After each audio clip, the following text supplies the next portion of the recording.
Rather than make you sit in class a day after you take like a 2 hour exam on your own free time, I thought it would be better if I just like record a video of me going over what I was planning on talking about in class on Thursday. Um, and then you can just like watch the video. As long as you watch the video before Monday, which is what I'll be talking about, like worksheet 4 of this module, like you'll be fine. Um, I thought it'd be good if I just allowed you to like take some time off on Thursday because like taking an exam is like pretty strenuous. So I'll just go through module 6, worksheet 3 in this video. That's what I was going to talk about on Thursday, and then on Monday I'll go through worksheet 4.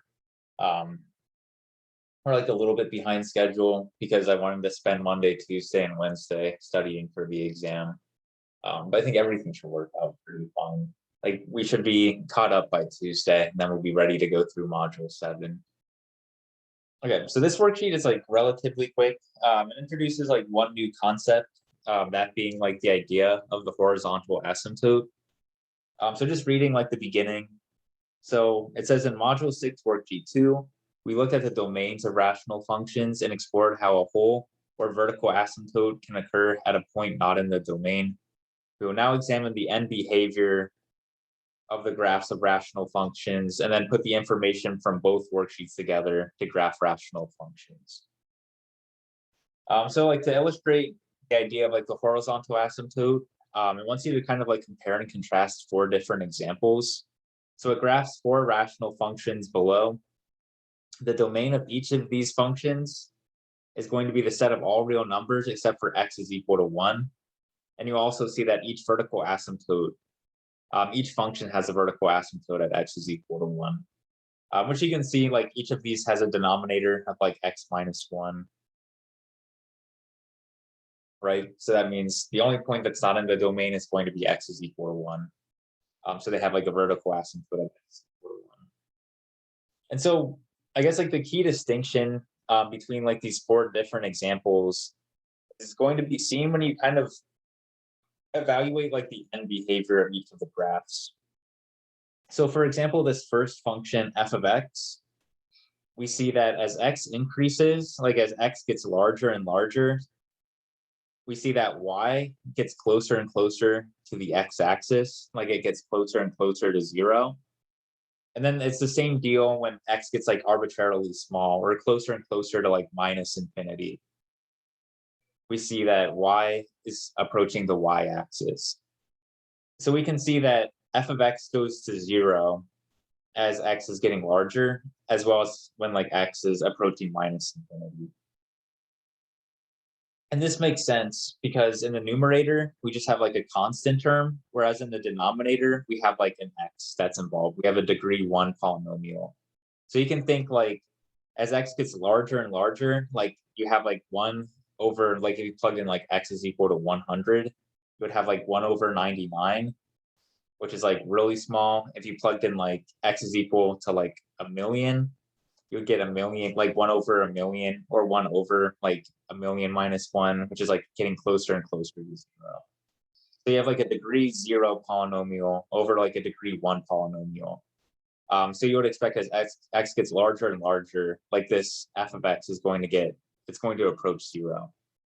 So we'll see like this intuition or like idea of thinking about like the degree of the numerator versus the degree of the denominator is going to play a role later on with like the like horizontal.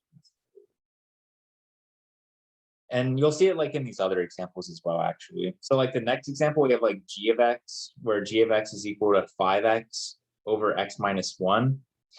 In this case, we have a degree 1 polynomial over another degree 1 polynomial, like 5x is degree 1, and then x minus 1 is also degree 1. And what we end up finding is that as x gets larger and larger, we have that y ends up approaching 5.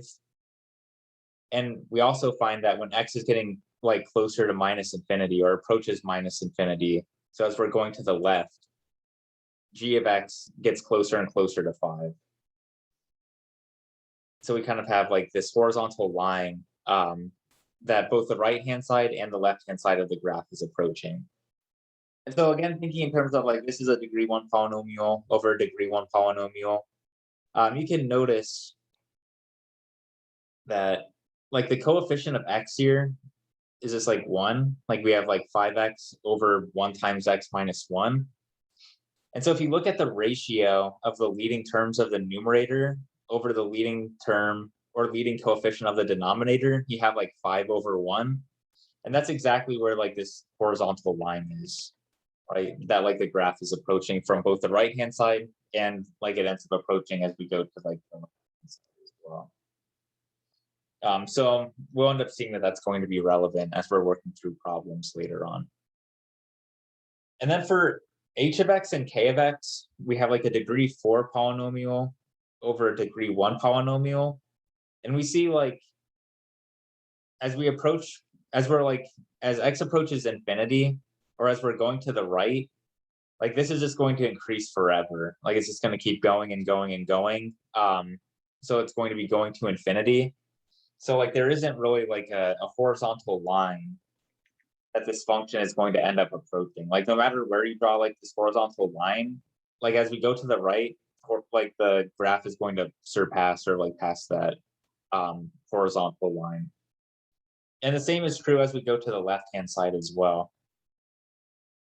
Right? As we keep moving left and left, we see that this graph is just going to keep on moving downwards. So it never like converges to any horizontal line.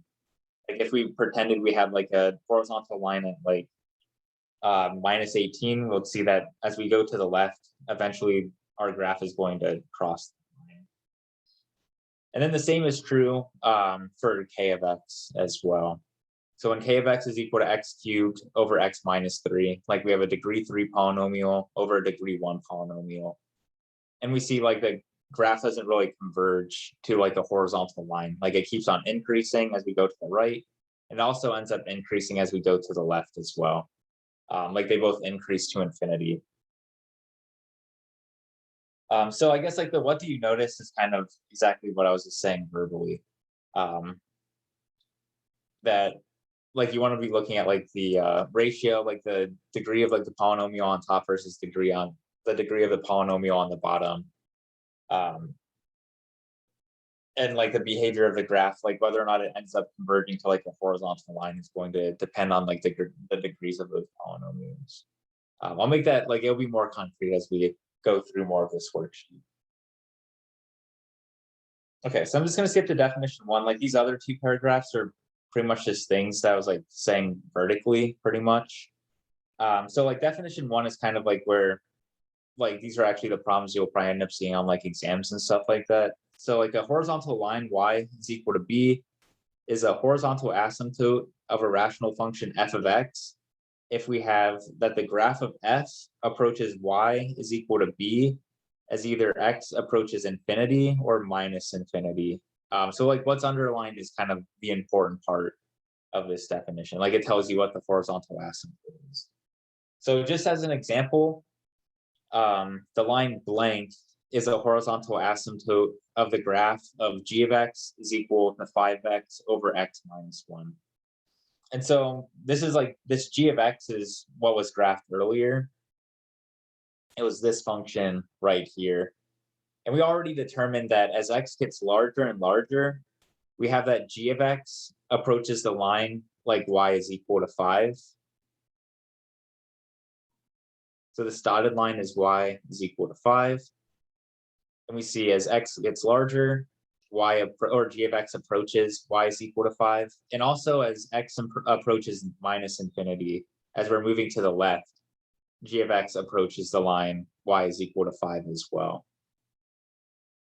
And so like following that definition, that tells us that the line y is equal to 5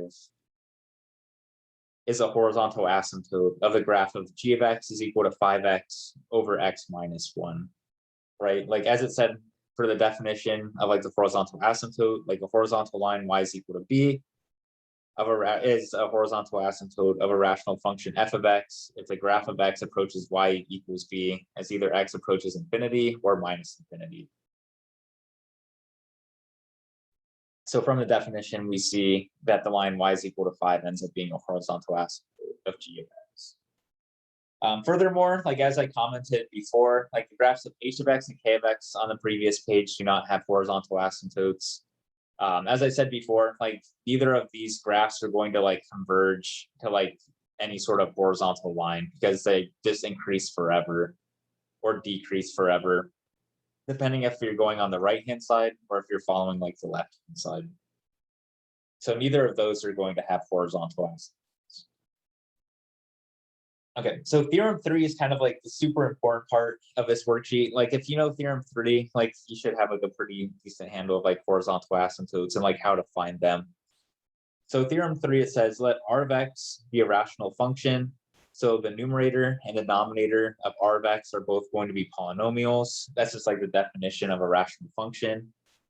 So then there's like 3 different scenarios that can play out, and we've seen like each one of these instances in like a previous example, like in one of these 4 graphs.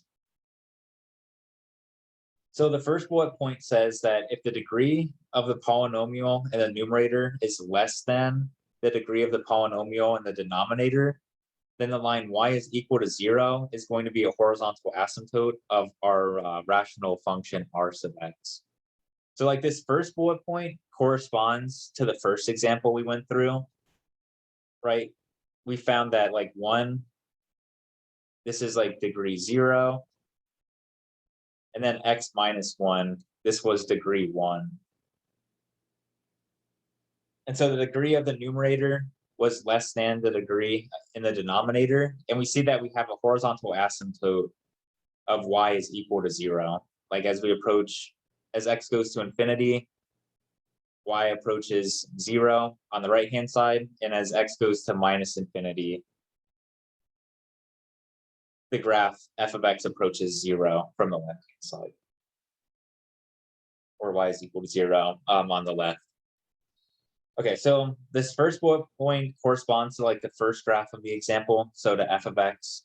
The second bullet point is going to correspond to the second graphed example. So if the degree of the polynomial in the numerator is equal to the degree of the polynomial in the denominator, then the line y is equal to b is going to be a horizontal asymptote of r sub x, where b is the ratio of the leading coefficients in the numerator and the denominator. So this is something I mentioned as I was going through like the first example, right? So like this tells us that degrees of the polynomial in like the numerator and the denominator are the same, then it's going to have a horizontal asymptote, and then the horizontal asymptote is just going to be given by like the ratios of the leading coefficients. So this is what we saw for example B, right? So that we found that this like 5x, this is like a degree 1 polynomial. And then like the denominator also is of degree 1. Furthermore, like the leading coefficient in the numerator is 5, and then the leading coefficient in the denominator is 1. So we have that like horizontal asymptote. I don't really have much space. Like the horizontal asymptote is going to be equal to 5 over 1, where like this 5 here gives you this 5 right here, and then the 1, the coefficient of x, gives you this 1 right here. And so like the horizontal asymptote is just equal to 5, which is what we already saw, but we saw it graphically. Like this is how you compute it like algebraic. You just compare the leading, like the ratio of the leading coefficients. So you just have like 5 over 1. Okay, and then the final scenario. So if the degree of the polynomial in the numerator is greater than the degree of the polynomial in the denominator, then r sub x does not have any horizontal asymptotes. And so this is what we saw in examples 3 and 4. So I'll just go through example 3. Example 4 is pretty much the exact same thing. So this is like a degree 4 polynomial. And then this is a degree 1 polynomial. And so as the degree in the numerator is greater than the degree in the denominator, we don't have any horizontal asymptotes for this example. So we saw it graphically, but you can also tell just by like looking at the function now, by just comparing the degree of the polynomial in the numerator versus the degree of the polynomial in the denominator. Okay, so we'll go through a couple of examples. So example 4, it wants you to find, if they exist, the horizontal asymptotes for y is equal to 2 minus x squared over x squared minus 25. And so you don't really have to do all that much for these kinds of problems. Like, you're just going to be comparing the degree of the polynomial, and then if they end up agreeing with one another, the 2 degrees, then you just find the ratio of the leading coefficients, and that'll tell you what the horizontal asymptote is. So you can rewrite this just to make things like a little bit more clear, I guess. This is the same thing as minus x squared plus 2 over x squared minus 25. And you don't even have to like factor anything. You can like leave this as is. So this is like a degree 2 polynomial. And you also have a degree 2 polynomial in the denominator as well. And so we found that the numerator, the degree in the numerator, and the degree in the denominator are the same. So we're in the situation of the second bullet point right here. So that tells us that we are going to have a horizontal asymptote, and the horizontal asymptote is just going to be the ratio of the leading coefficients in the numerator and the denominator. So just write this out. So like numerator and denominator have the same degree.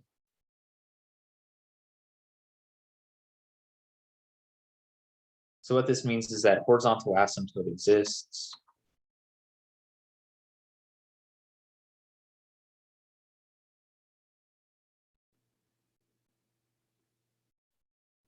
And is going to be given by, so we have the degree or the leading coefficient of the numerator, which is just going to be this -1. It's just the leading coefficient of like your polynomial in the numerator. So you have -1.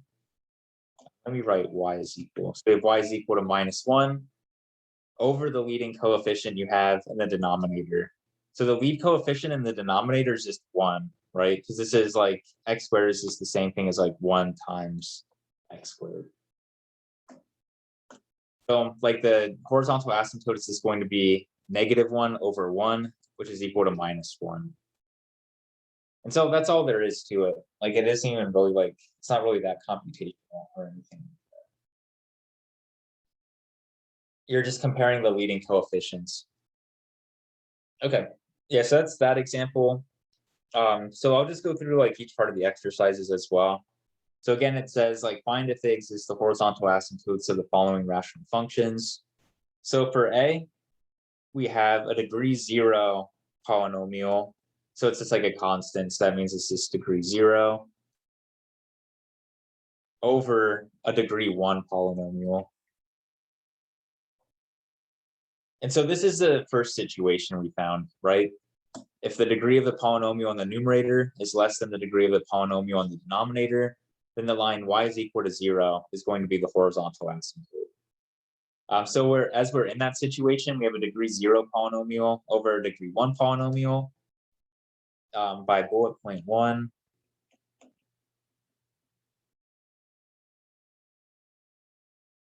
we have that like y is equal to 0 is the horizontal asymptote, which I'll just abbreviate as like h dot a. So this is like h dot a. This is like horizontal asymptote. I don't want to have to write those two words over and over again.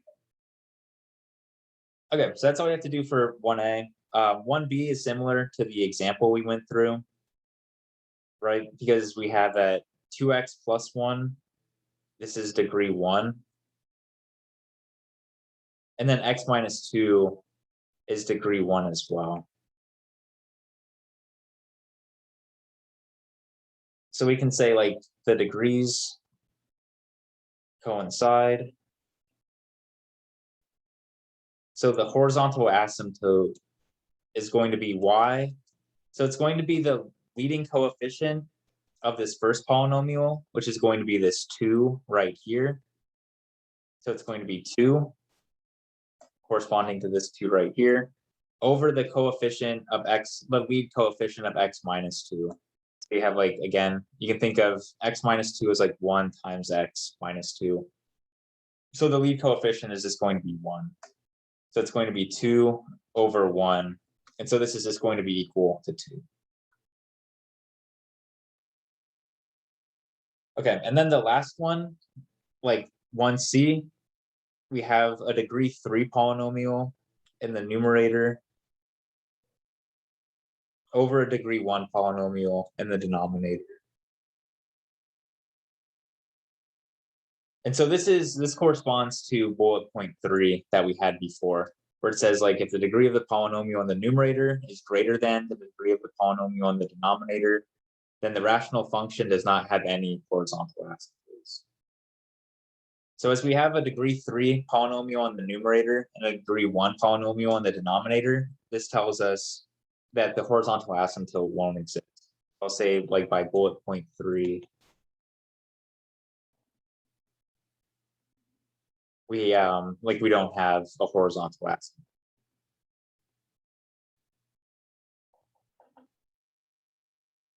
Okay, so that's all that's going on here.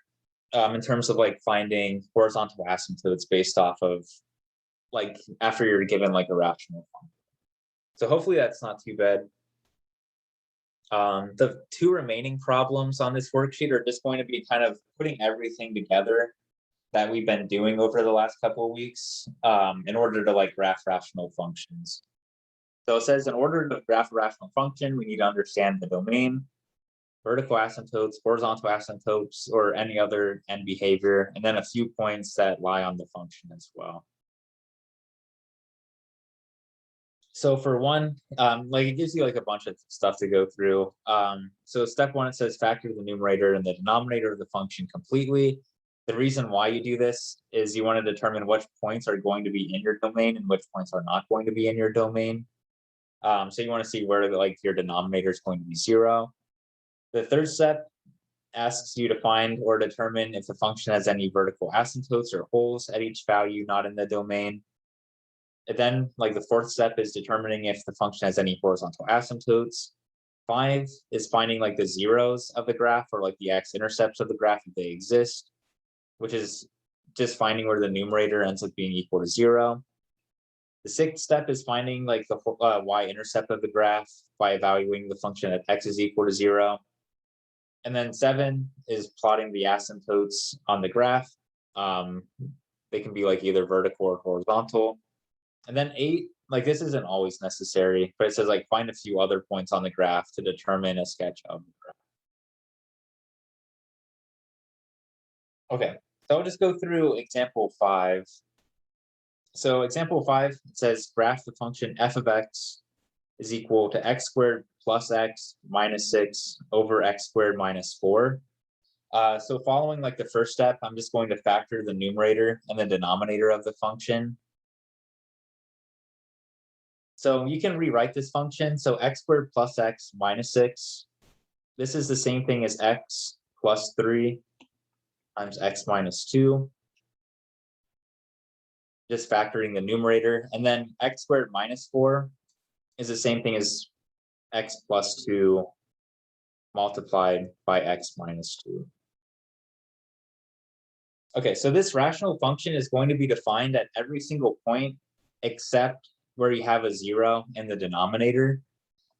And so we see that x is equal to plus or minus 2 are going to be problematic. Like at x is equal to minus 2, if you plug it into this linear factor, you're going to get 0. Or if you plug in x is equal to 2 into this linear factor, you'll get a 0 in the denominator as well. So in terms of like the domain, like every point except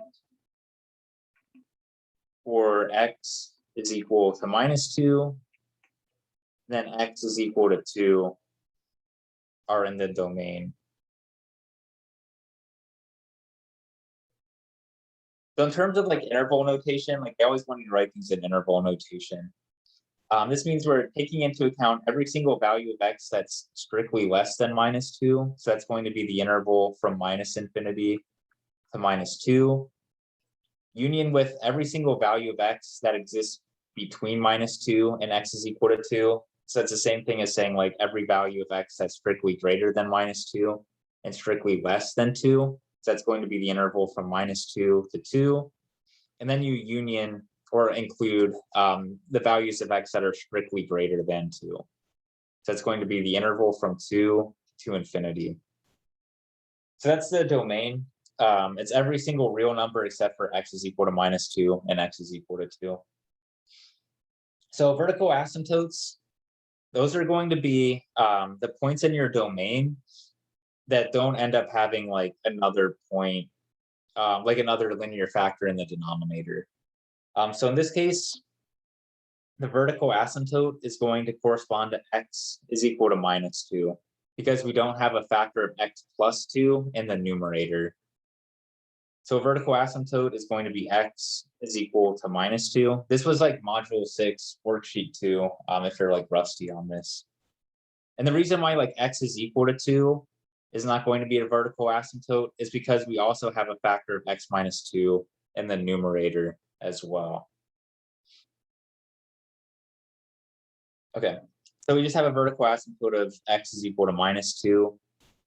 We have a hole at x is equal to 2. So this is going to be like a point in your domain, or a point that's not in your domain, except you have like a common factor in a numerator. So like the reason why x is equal to 2 is because we have an x minus 2 in the denominator. Then we also have a factor of x minus 2 in the numerator as well. And so that means like the corresponding 0, which is x is equal to 2, is going to be a hole and not a vertical asymptote. Again, if like you're rusty on this, like this is like module 6 worksheet 2. Okay, so next it's talking about like horizontal asymptotes. And so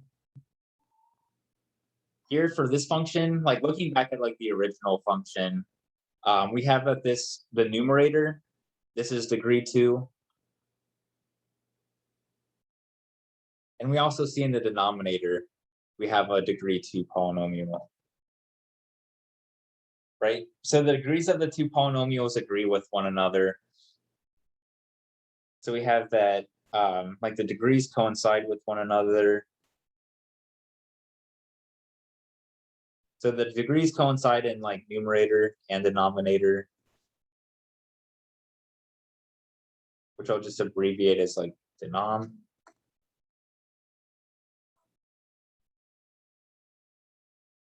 So like the horizontal asymptote exists and is given by like y is equal. So it's going to be the ratio of the leading coefficients. So the lead coefficient in the numerator is just going to be 1, because like x squared is the same thing as like 1 times x squared. And then in the denominator, it's going to be 1 as well. So like the horizontal asymptote is just going to be 1 over 1, which is just equal to 1. Okay, so we're getting like a little bit closer. Next, it wants you to find like the y-intercept. So the y-intercept is just when you plug in x is equal to 0 into your function. So this is going to be like f of 0. This is going to be equal to 0 squared plus 0 minus 6 over 0 squared minus 4, right? Just plugging in x is equal to 0 here. And so this is going to be equal, you can write this as being equal to 6 over 4, which is the same thing as like 3 over 2. And then lastly, it wants you to find the x-intercepts. And so we're going to have an x-intercept. So the x-intercepts are just going to be the points where the numerator are 0. So we have x-intercepts at x is equal to -3. And then we don't have, remember like x is equal to 2, you might think is like another y or another x-intercept. But remember like x is equal to 2 isn't even in our domain for this function. So like the graph isn't even defined on x is equal to 2. So what that means is like you're not going to have like a 0 or an x-intercept that like x, like the graph isn't even defined there. They just have, oh, this is like bad. You just have like a single x-intercept that like x is equal to -3, corresponding to this like linear factor in the numerator. Okay, and so then it's just like a matter of graphing all this information. It's kind of a lot, but okay. So we have a vertical asymptote at x is equal to -2. Usually you can like write this as like a vertical dotted line through like x is equal to -2.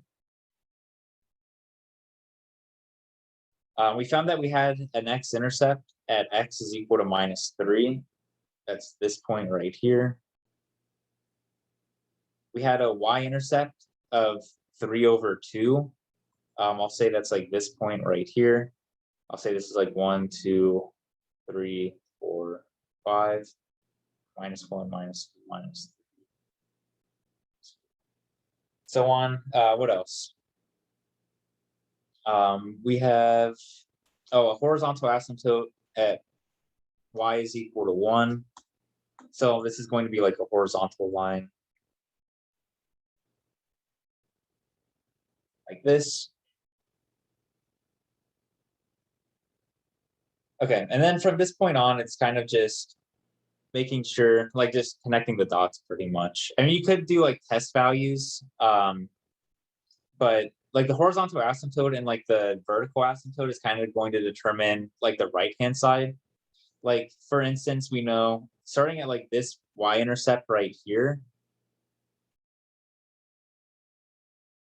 we know that like our function's going to be approaching infinity, right? Like as we're getting closer and closer to this like vertical asymptote.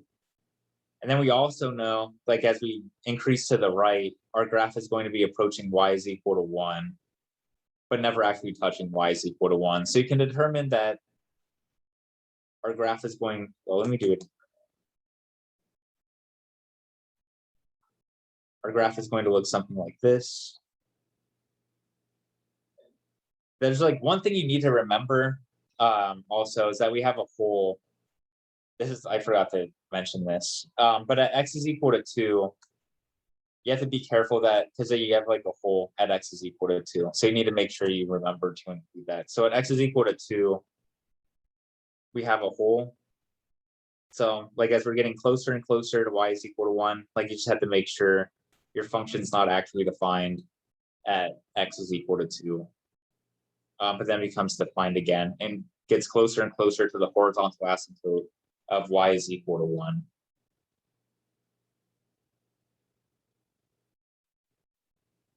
And then for the other one, we don't really have like much else to worry about.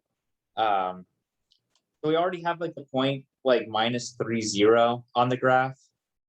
So we know that the graph is going to kind of be in this quartile, and it's going to be of like this shape. How you can determine that it's going to be that shape is we notice that we're approaching a vertical asymptote as we move past -3.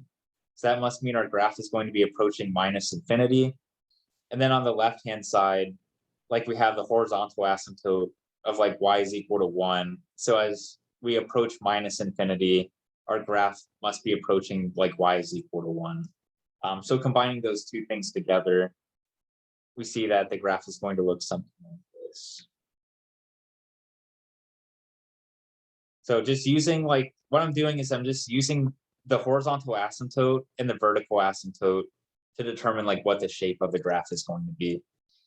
Just like reiterating one more time, so I'm not sure if this is like confusing or not. Like if we start at the point x is equal to -3, because we have a vertical asymptote here, what we know is that as we get closer and closer to x is equal to -2, our graph is going to be approaching -infinity due to the fact that we have a vertical asymptote at x is equal to -2. So that's kind of like this part of the graph. And then you can determine that, like, because we have a horizontal asymptote at y is equal to 1, as we're going to the left, our graph is going to be approaching y is equal to 1. So as x gets closer and closer or approaches like -infinity or keeps on moving left, like the graph is going to get closer and closer to like y is equal to 1 or horizontal asymptote without ever actually touching it. Yeah, so I kind of just said the same thing twice, but I'm not sure if this is like intuitive or like if it's confusing. So I'll just stop there. There's like another exercise that I think would be good for you to go through on your own, just to make sure you understand what's going on. Like it can be a good way to gauge like whether or not you understood like the example that I just went through. It's pretty similar. If you have any questions about this, like feel free to email me, and I can like answer any questions. That's it. Have a nice weekend.